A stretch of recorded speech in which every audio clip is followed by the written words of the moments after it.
ஆண்டோருக்கு என் வணக்கம், அவைக்கு என் வணக்கம், தலைமை தாங்கும் தோழர்களுக்கு என் வணக்கம், சிறப்புரையாற்ற வந்த தோழர் தியாகி அவர்களுக்கும் என் வணக்கம்.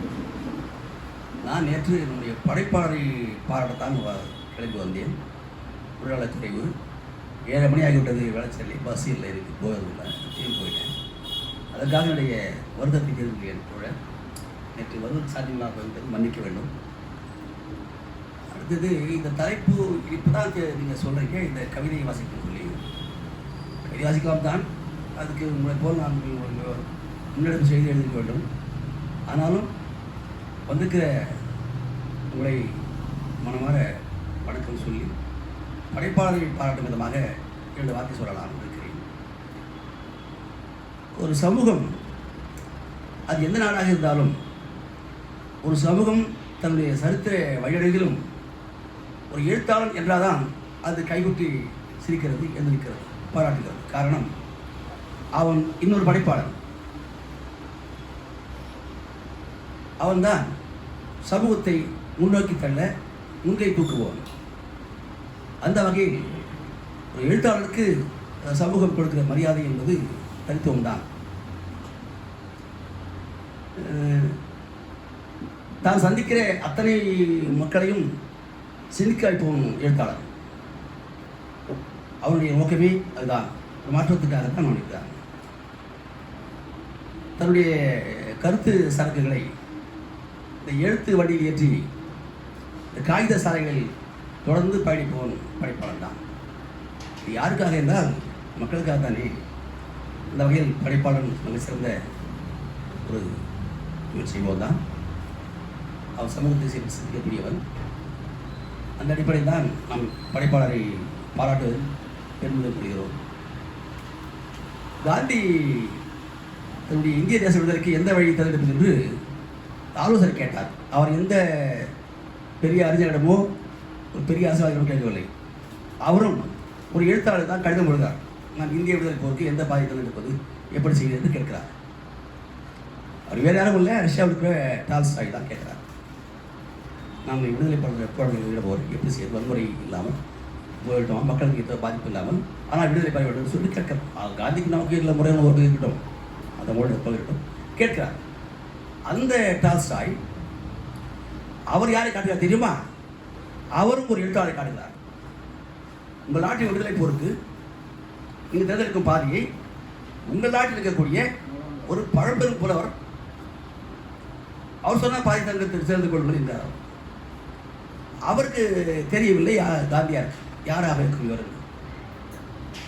தமிழ்நாட்டில் திருவள்ளுவர் இருந்தாரமே, அவர் தான் இன்னா செய்தாரை ஒருத்தல் அவர் நான நன்னயம் செய்து சொல்றார். அந்த பாதை தான் உங்களுக்கு சரியான பாதையாக இருக்கும் அப்படின்னு சொல்லி தன்னுடைய போராட்ட திசை வழியை மாற்றுகிறார் டால்ஸ்டாய். யாரை காரணம் காட்டினால் அவரும் ஒரு எழுத்தாளர் காரணம் காட்டுகிறார். ஆகக்கூடி சமூகம் யாரை சுற்றி இருந்தால் ஒரு படைப்பாளிக்கு தான் வருகிறது.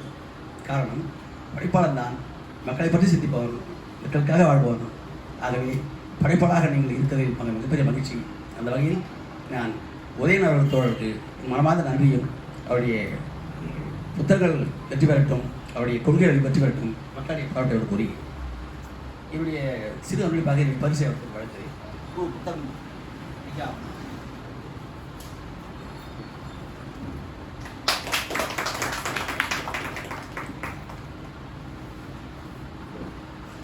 தியாகு அவர் எனக்கு 80 முதல்ல எனக்கு தெரியும், அவரை அதிகமாக தெரிய வாய்ப்பு. எனது வெற்றிவேல் நாவல் அது வெளியிடும் போது தோழர் தான் அடித்து வழங்கப்பட்டு கேட்டுக்கொண்டேன். அது படித்தார். தோழருடைய விமர்சனம், அடித்துரை, பாராட்டுரை மிக சிறப்பான ஒரு இருந்தது. அவருடைய விமர்சன பார்வையோடும் இந்த நாவலை பற்றி கொடுத்து அவர் மிக பிரகாசம் அடைந்து வரக்கூடிய எல்லா பாத்திரங்களையும் அவர் பாராட்டி சீராட்டி இந்த மாதிரி கதாபாத்திரம் சொல்லி இருந்தார். அந்த அவையத்தோடு தியாக அவருடைய நான் மனமாற வாழ்த்துகிறேன். அவருக்கு என்னுடைய புத்தகங்களை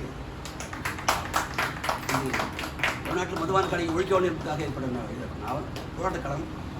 எழுதுவதற்கு முன்னாலே சசிபெருமன் களத்துக்கு வந்துவிட்டார். அவர் போராடிய ஒரு செல்போன் டவர் ஏறி போய்விட்டார். அதுக்கு 6 மாதம் முன்னாடியே நான் நாவல் எழுதியிருக்கேன், மதுபான கடை மூடணும்னு சொல்லி. ஆனால் பொருளாதார பின்னடைவு, இடையே காசு புத்தகம் எழுதுது. அதன் பிறகு இந்த நாவல் வெளியிட்டேன். நன்றி. நன்றி. தோழர் அவர்களுக்கு நன்றி. அடுத்தபடியாக கவிஞர் தோழர் தமிழினி அவர்களை அன்புடன் அழைக்கிறேன் கவிப்பாட.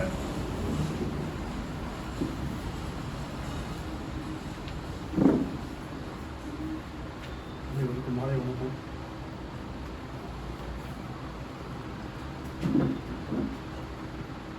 வீழ்ச்சியுறு தமிழகத்தில் வீழ்ச்சி வேண்டும், வீழ்ச்சியுறு தமிழ்நாட்டில் எழுச்சி வேண்டும்.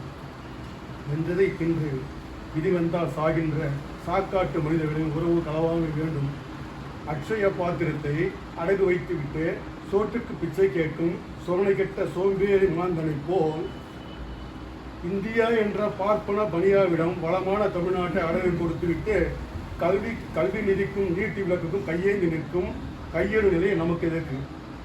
பல்கலைக்கழகமும் மருத்துவக் கல்லூரியும் தொடங்குவதற்கும் வடவழியின் அனுமதிக்கு கெஞ்சுகிற கொடுமை நமக்கு எதற்கு? கச்சத்தீவு ஒப்பந்தம் மறுபரிசீலனை கிடையாதாம், திட்டவட்டமாக மறுக்கிறது இலங்கை. எந்த எதிர்ப்பும் இல்லை தமிழ்நாட்டில், எந்த எதிர்ப்பும் இல்லை தமிழ்நாட்டில். தமிழ்நாட்டை ஆள கட்சிகள் கட்டுகின்றன சலங்கை. சுயமரியாதையற்ற சோதரரை கேளுங்கள். அந்த வெள்ளைக்காரன் போய் இந்த கொள்ளைக்காரன் உந்தான், இது மேட் ஓவர் எஃபெக்ட் என்றார் பெரியார் அன்று. சுதந்திரம் என்று அவசரப்பட்டு விட்டோம் என்கிறார் காந்தியின் பேரன் இன்று. வெறும் குச்சி மிட்டாய் தின்பதற்காக சுதந்திரம் என்று கேட்டிடுவது நன்று. 82 விழுக்காடு நிதியை தமிழ்நாடு வழங்குமாம், ஆனால் திட்டத்திற்கு மோடியின் பெயராம். இந்த மோசடிக்கு பெயர் இந்தியமாம். நித்தம் நித்தம் புத்தம் புது வகையில் சத்தமின்றி தமிழ்நாட்டை களவாடும் வடவர் ஆதிக்கத்தை தகர்க்க தன்மான தமிழர்கள் வீதியில் இறங்க வேண்டும். இழுத்து வரும் தோள்களை கருவறுக்க வேண்டும். முற்றதிகார தமிழ்நாடு முதன்மை இலக்கு, மற்றதை தமிழர் தம் மனத்திலிருந்து விலக்கு. சுதந்திர தமிழ்நாடு லட்சியம், தன்னாட்சி தமிழ்நாட்டை வென்றெடுப்போம் நிச்சயம். நன்றி, வணக்கம்.